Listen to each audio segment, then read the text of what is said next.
transaction. So wala na pong kinalaman po yung factual matters. Ganun nga, talaga naman na matters of fact, hindi naman rin-raise sa Supreme Court. Tama ka doon. Pero hindi pinal. Pwedeng dalhin sa Korte Suprema. Tama ba? Yes po, Your Honor. Alright. Halimbawa, yung acknowledgement receipt ni Mary Grace Mary Grace Piatos. Sir Witas, are you aware of ISAI 100?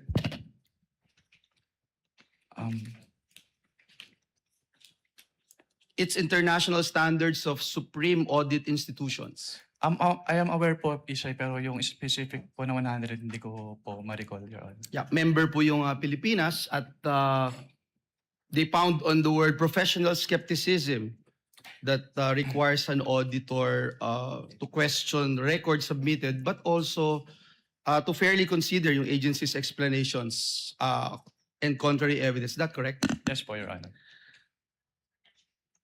Para lang maintindihan natin, actual nyo po bang sinuri ang mga transaction? Ibig sabihin, isa-isa po ba itong ini-examine lahat? Gumagamit ba kayo ng sampling, piling transaction, yung sinusuri? Gumagamit ba kayo ng materiality threshold sa pagpili at evaluation nito? Hindi po, Your Honor. Lahat po ng documents ay ini-evaluate po namin. So lahat, meaning gusto kong maintindihan, dinutugmaan nyo po ba yung bawat transaction from original receipts, accomplishment reports at iba pa? Yes po, Your Honor. And how do you, hindi ko maintindihan, when you're purchasing an information, paano kung bibigyan ng official receipt? Your Honor, kapag, ang katulad nga po nung sinabi ko kanina, kailangan ng official receipts kapag binili po mismo from the supplier. So ibig sabihin sa supplier lang, sa tao, hindi kailangan ng resibo. Yes po, Your Honor. Malinaw po yun.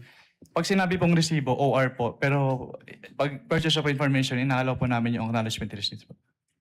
So you allow acknowledgement receipt dahil information yung binili, wala namang industriya na nagbibigay ng resibo for information that they're selling.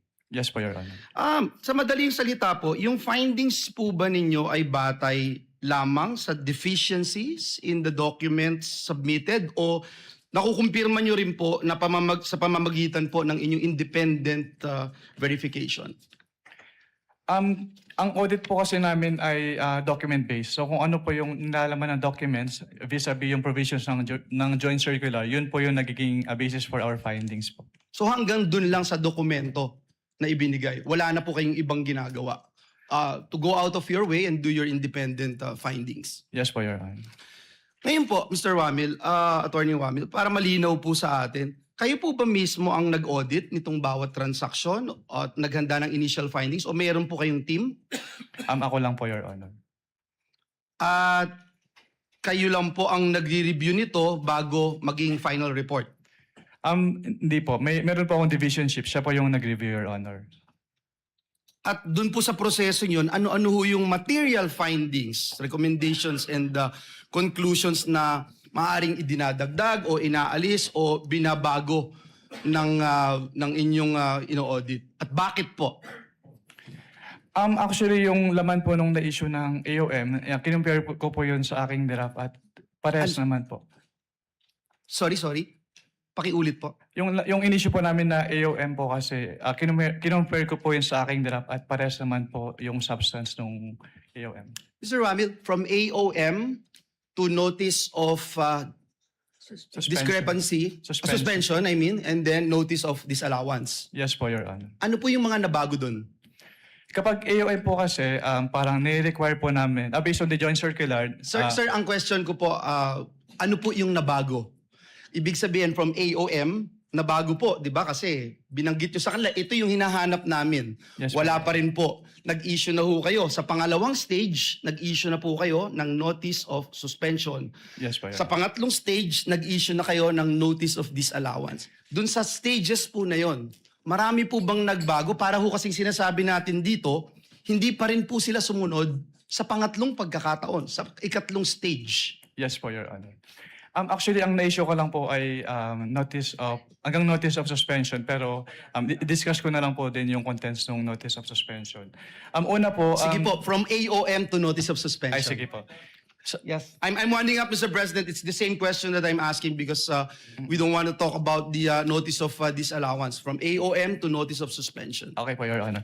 Since nung nag-issue po kami ng AOM, wala pa silang documentary evidence of payments. So sinabit lang po nila yung documentary evidence of payments sa ICFAO upon receipt na nila nung kanilang AOM. And then dun po sa aming notice of suspension upon evaluation of their responses dun sa aming AOM at kasama na rin po dun yung documentary evidence of payments. So dun na po namin nakita yung mga payment of rewards na cash, medicines, and in various goods.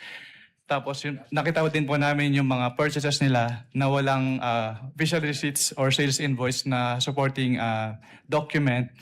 And then yung mga date po ng payment ng kanilang acknowledgement receipts ay naka-date po ng December 2023 at yung iba po ay walang date. And then Your Honor, may I be allowed po to refer to the NS for the... Thank you, Mr. Presiding Officer. This is very important because it shows that the agency were given chances, 3 stages para mag-submit ng hinihingi po ng ating COA. Kindly wind up, Senator Yes, Judge this is Joel the last Villanueva. question, Mr. Presiding Officer. Thank you.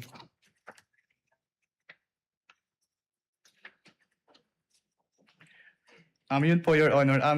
Doon po sa NS po namin, nagkaroon din po kami ng findings na mas malaki yung amount nung kanilang expenditure based on the acknowledgement receipts compared to the accomplishment report ng 150. Which was not present in the AOM. Yes po, Your Honor. Thank you. Salamat po, Mr. President. Thank you, Senator Judge Villanueva. Senator Judge Risa Ontiveros is recognized. You may proceed, ma'am, when you're ready. You have 2 minutes.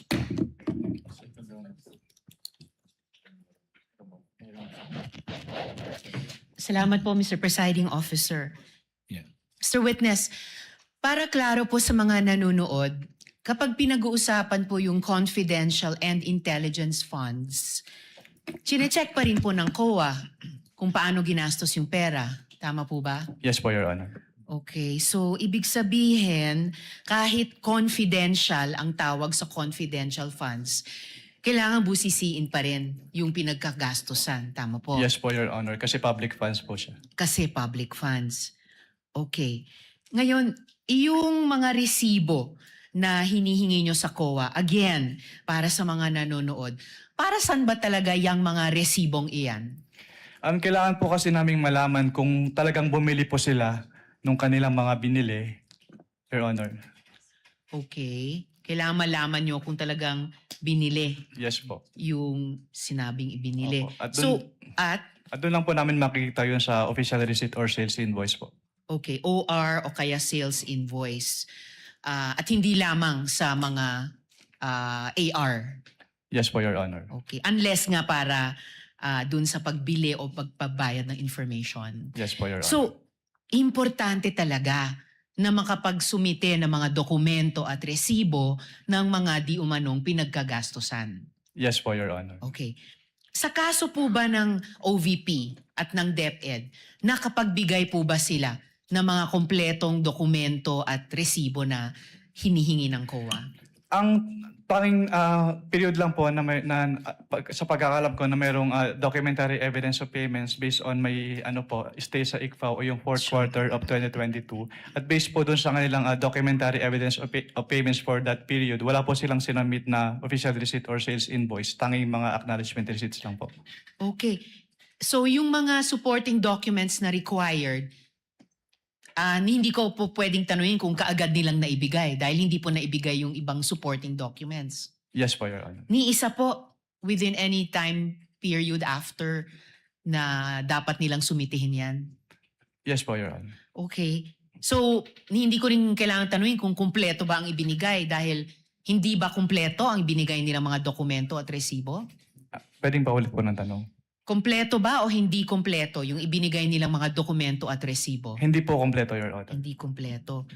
Now, according to the joint circular, kailangan ng evidence of success for rewards payouts.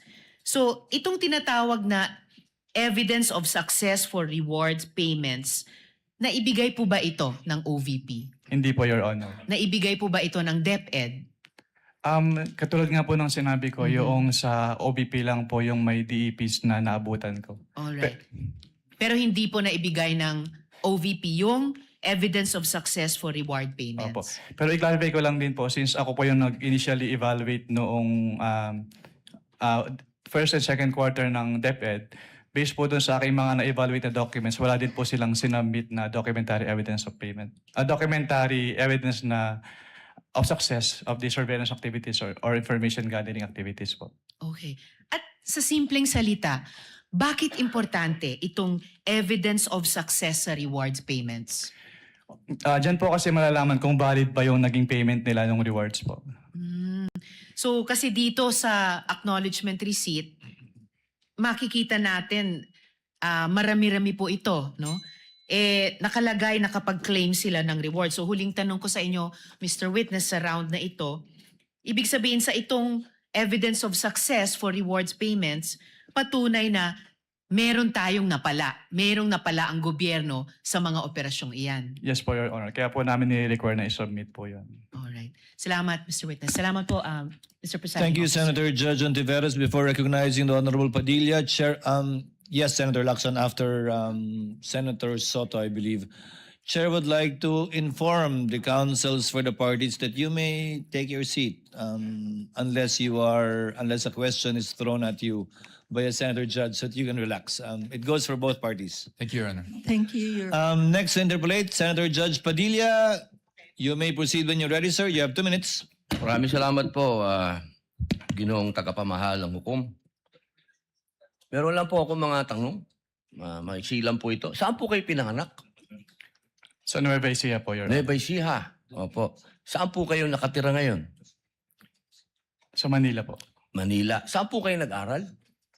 Central Luzon State University po, ng accountancy, and then Saan Arellano po, University ng Juris Doctor po. Okay.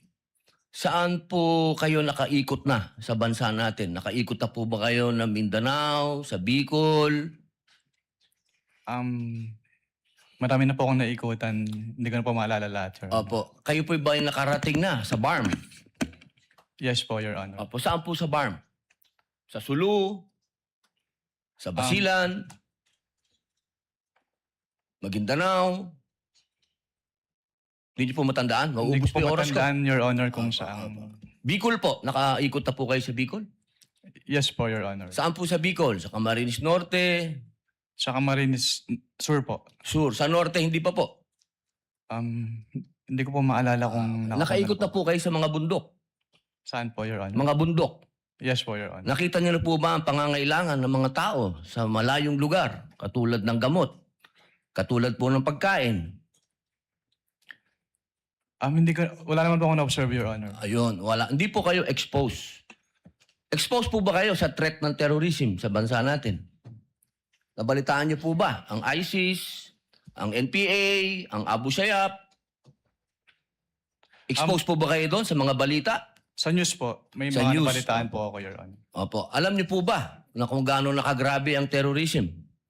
Wala po akong threshold, Your Honor, to determine that. Wala po. Pero kayo po ang humahawak ng investigasyon patungkol sa confidential fund. Tama po ba? Hindi po siya investigation, evaluation po. Evaluation. Nako, tama-tama. Ibig po sabihin, kahapon po, sinabi ninyo na gumawa lang kayo ng preliminary investigation. Tama po ba? Preliminary inquiry. Hindi po, part po siya ng process namin na mag-issue po kami ng AOM. Opo. So, ibig po sabihin, kahapon kasi narinig ko parang yung ginawa nyo, preliminary lang. Yung AOM po, preliminary lang. Opo, hindi po yun konklusyon. Kung ang tinutukoy niyo po ay yung... Meron po kasing provision as to the joint circular as to tinatawag na prima facie. Pakisagot na lang po kung konklusyon ba po yun? Final? Final? Hindi po kasi we require So, hindi them. po final. Based Boss, on the AOM po. konti lang po oras ko, hindi po final. Sa AOM po, yung AOM po hindi pa final. Hindi po final. Opo. Kayo po ba ay naniniwala na ang mga confidential agent ay dapat magpakilala? Sabihin ng kanilang mga totoong pangalan? Wala pong provision as to that po sa joint circular, Your Honor. Opo. Kayo po mismo, palagay niyo po, sa personal po ninyong pagkakaintindi, ang mga confidential agent dapat po bang magpakilala? Since that calls for an opinion, hindi po ako authorized to express that, Your Honor. Ano pong definition niya ng confidential? Based on the joint circular po, ang confidential expenses ay yung... Hindi po expenses, confidential lang po. Bilang kayo po ay abogado, ano pong pagkakaintindi niyo sa confidential? classified po, Your Honor. Okay. Boss, sa next na lang po akong round. Thank you, Senator Salamat Judge po. Padilla. You may avail of the second round. Next would be Senator Judge Marcos. You are recognized, ma'am. You may proceed when you're ready. You have 2 minutes. Thank you very much, Presiding Judge. Okay, kanina sinabi mo na hindi ka umabot doon sa notice of disallowance pero andun pa rin sa ICBAO nung na-release yung notice of suspension, di ba? Yes po, Your Honor. Okay. So, doon sa notice of suspension, katulad ng disallowance, na sabi mo, kahit wala ka na ron, you were made aware kasi nabalitaan mo, pinagbawal ba ng COA yung mga confidential expenses dahil peke o fictitious, gawa-gawa lang yung mga AR? Anong pong notice yung tinutukoy niyo po, Your Honor? Doon sa mga AR ng OVP, meron bang sinabi na gawa-gawa lang, hindi tunay, peke? Dahil hindi po yan yung focus ng audit namin, wala po kaming basis para magkaroon ng findings po doon sa mga sinasabi niyo. So ang sagot, no. Walang sinasabi na fictitious yung AR. At doon sa AOM, pati sa suspension, gano'n na rin sa ND, sinabi ba ng COA na yung AR and documentary evidence of payments, yung DEP, peke, falsipikado, huwad? Since hindi po yan yung focus ng audit po namin, wala po kaming findings about that, Your Honor. Sinabi ba doon na falsipikado yung DEP at saka yung AR? Na it was forged, kumbaga? Wala pong ganong findings, Your Honor. Wala rin, di ba? At doon sa mga pangalan ng mga recipient ng award, tama ba ako sa pagkaintindi na hindi rin sinita ng COA yung mga kakaibang pangalan tulad ng Mary Grace Piatos, Andy Lim, etc. Ang sinabi at binanggit talaga ng COA ay yung mga datos na hindi tumutugma. Tama ba? Since what we did is compliance audit po at wala namang provision yung circular as to the use of aliases, yes po, wala po kaming findings about Kasi that. sabi mo nga, neither allowed nor prohibited. Tama po. So, doon sa AOM at sa notice of suspension, the names of these reward recipients was never raised by COA. Di ba?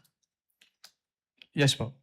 Tama. Dahil nangyayari talaga na kakaibang pangalan ang binibigay kapag confidential or intelligence fund. Kaya isa pang tanong ko, dun sa notice of suspension, pati na rin sa ND, ang pagkaintindi natin, final ba ito o hindi? Kapag sinabi po kasing notice of disallowance under the joint circular, meron na pong obligation to restitute agad. Tama, final siya sa COA. Pero kahit ang desisyon ng COA, pwedeng dalhin sa Supreme Court para maging pinal na pinal. Di po ba? I-clarify ko lang po, kapag dumating na po kasi sa Supreme Court, ang tanging ground na lang po dyan ay grave abuse of discretion amounting to lack or excess of jurisdiction. So wala na pong kinalaman po yung factual matters. Ganun nga, talaga naman na matters of fact, hindi naman rin na-raise sa Supreme Court. Tama ka doon. Pero hindi pinal. Pwedeng dalhin sa Korte Suprema. At no point are these final. I-clarify ko lang po, yung decision po ng COA to restitute ay hindi po apektado nung pag-file sa Supreme Court. So kahit mag-file po sila ng petition for certiorari sa Supreme Court, kailangan na po nilang ibalik kaagad. Kasi yung pendency po ng petition for certiorari, hindi po niya na-stay yung obligation to Naintindihan restitute. natin yon, pero hindi pa tapos ang kaso. Pwede pang dalhin sa Korte Suprema, hindi po ba? At saka dun sa notice of suspension, balikan ko lang, was there a finding na ginamit sa pansarili yung mga confidential funds ng OVP? That is a presumption po under the joint circular. Misappropriated ba yun? Kindly wrap up. That is a Senator presumption Judge po. Marcos. Hindi po kailangan directly sabihin kasi nagkaroon po ng presumption. Pero hindi sinabi. Sa madaling sabi, Pero dahil wala presumption talagang po siya, hindi po siya kailangan sabihin, Your Honor. Naintindihan ko, pero wala doon. Is there a COA finding na ninakaw ang confidential funds. Doon sa various AOMs and notice, meron bang sinasabi doon na ninakaw? It was stolen? There is a prima facie evidence na nagamit po siya for personal use or benefit under the joint circular. Kaya nga. Kindly wrap up, Senator Judge Marcos. You're Yes, gonna avail of round I two. am done, but I have questions kung may second round. There will be a round two, and I will register you, Senator Judge Marcos. Thank you. Senator Judge Ejercito is recognized. You may proceed, sir. And when you're ready, and you have 2 minutes. Yes, thank you, Mr. Presiding Officer. Siguro dagdagan ko na lang din nun. Ito tayo tinatanong na rin yung tungkol doon sa mga paggamit ng mga alias sa ating mga senator judges. No? Dahil alam naman natin na kinakailangan din na lehitimong may pangangailangan na protektahan, no? Dahil nga confidential itong mga information. Ang sa ilalim ng Joint Circular number 2015-0, paano dapat maprotektahan ang pagkakakilanlan ng mga confidential informant? Wala pong provision as to that, Your Honor. Kasi yung wala po namang requirement yung circular as to the pwede pa ulit po ng tanong, sorry. Well, yung hindi kasi parang alam naman natin, no, dahil lalo na sa mga intelligence at saka yung mga activities, mga confi, ginagamit yung mga alias, no, nabanggit nyo rin kanina. Hindi ba pwedeng gamitin na lang, halimbawa, John Doe, Jane Doe, o Juan de la Cruz, kasi alam naman natin na binambibili at reward for information na siyempre pinoproteksyonan din natin yung mga pinoproteksyon ng mga agencies yung identity, no, ng mga informants. Ang masasabi ko lang po, Your Honor, wala naman pong provision as to the joint circular sa use ng aliases kasi silent po yung joint circular. So tanggap yun. Halimbawa, nakita niyong medyo parang yung mga pangalan mukhang alias lang, ay tinatanggap dahil pang-intelligence gathering. We base lang po dun sa document submitted to us. So kung wala pong naka-indicate dun sa document submitted to us na alias po yun, hindi po namin malalaman, Your Honor. Tapos meron ding dapat may coordination paggamit ng intelligence or confidential fund. May coordination with law enforcement agencies, tama po ba? Yes po, based on the joint circular po, Your Honor. So doon po, tanong ko lang po, meron po bang o may nakita po ba kayong naganap na coordination with the agencies, no? Of course, yung PNP, PAFP, PDEA at iba pa, NBI na ginawa ang halimbawa OVP in this case sa kanilang paggamit ng confidential funds para sa sinasabi nilang confidential programs. Based on the documents submitted po sa ICFA, wala po, Your Honor.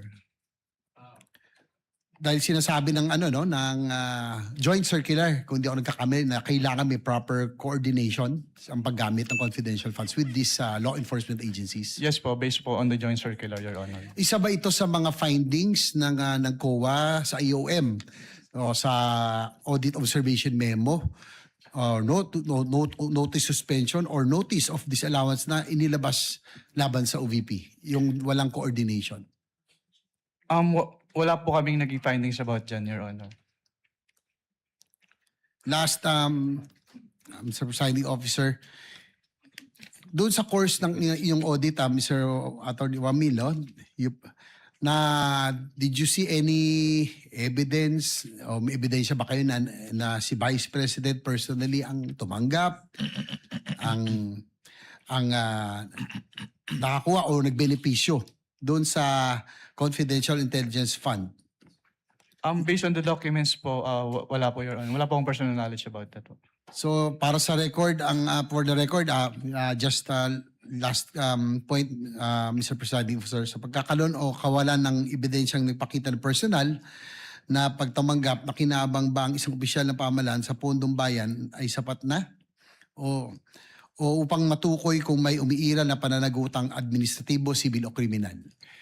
Under the joint circular po kasi since si OBP po, si head of the agency po yung may responsibility to oversee kung paano gamitin yung confidential fund and to ensure yung compliance nila dun sa joint circular, then the, accountable person din po si head of the agency, Your Honor. So last question, Kindly wind up. Mr. President. Upang maging malinaw ang inyong testimonya nang sabihin ninyong wala kayong nakitang ebidensya na ang pangalawang Pangulo mismo ang tumanggap nagpanatili o nakinabang sa confidential intelligence, inilahad lamang ba ninyo ang inyong audit findings o at hindi kayo nagbibigay ng legal na konklusyon hinggil sa pagkakaroon ng kawalan ng pananagutan? Is it based on your audit findings or legal conclusion hinggil sa pagkakaroon ng liability? Based po sa audit findings, Your Honor. Kasi nilalagay po namin yung persons accountable dun sa aming ini-issue po. Okay, thank you, Mr. Presiding Officer. Thank you, Senator Judge JV.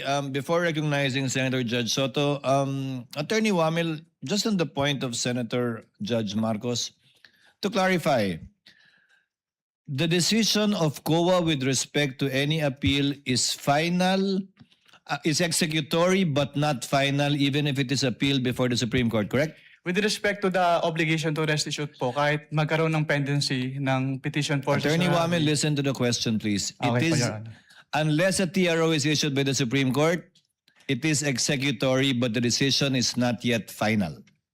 Would that be correct? Yung decision po, final na, Your Honor. Kasi, Inappeal nga sa Supreme Court, paano magiging final? Ikaw naman.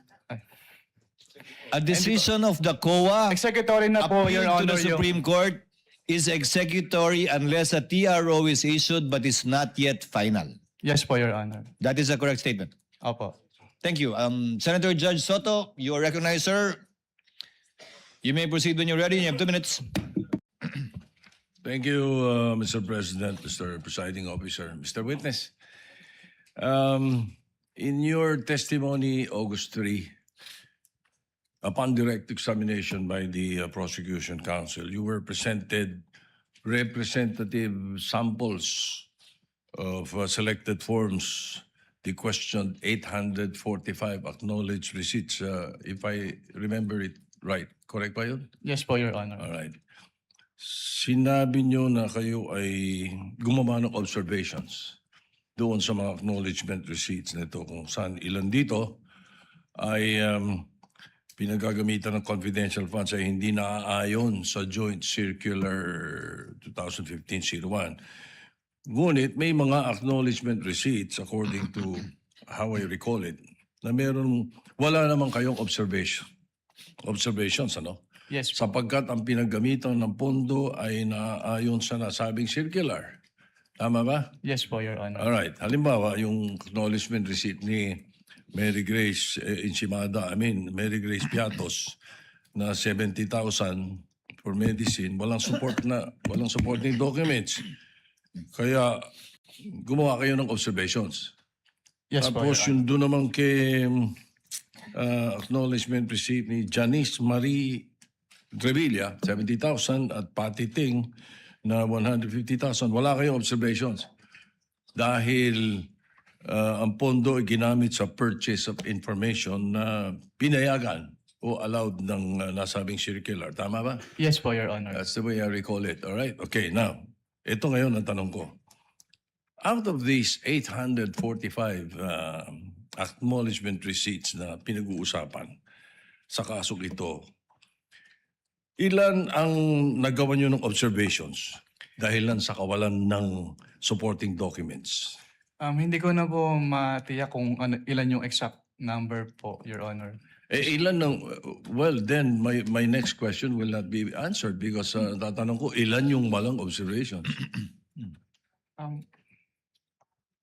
Pwede ko po pwede po ako mag-refer sa tabulation po, Your Honor. Please. You can refer to your tabulation table that was earlier marked.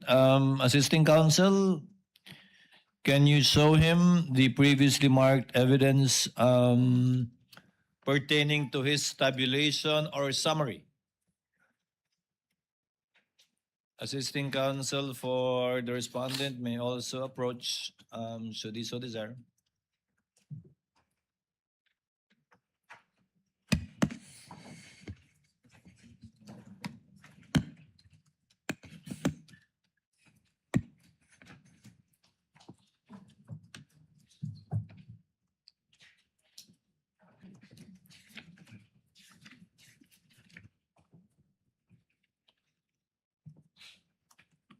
Your Honor, I'll have to count po since wala pong summary dito. What do you mean? You have to count the 845. Yes po, Your Honor. Wala kang percentage man lang. Since personal notes ko lang po ito, Your Honor, raw tabulation lang po siya. So you would not have a... Gano'ng katagal nga abutin niya kung bibilangin mo?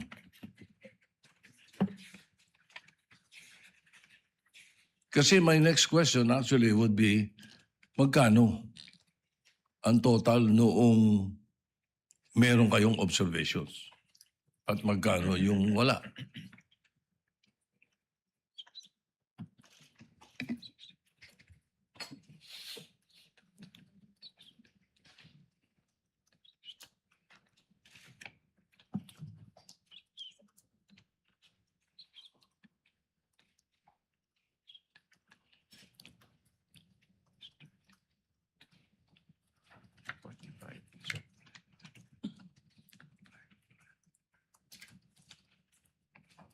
If the chair may assist, Attorney Wamil, look at your notice of suspension.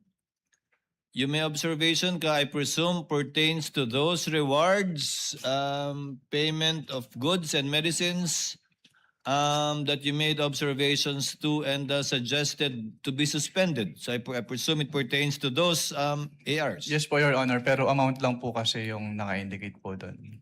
And the total is Sa 845, Mr. Presiding Officer, ilan ang total? Magkano? Magkano yung total? Sa 845? May I be allowed po to peruse po yung notice of suspension, you Your Honor? may refer to it. Papayag na kasi ko sa ballpark figure, basta't bigyan mo lang ako ng kasagutan. Anong total nung 845? Ano yun? 125 million? Out of the 125 million, ilan po?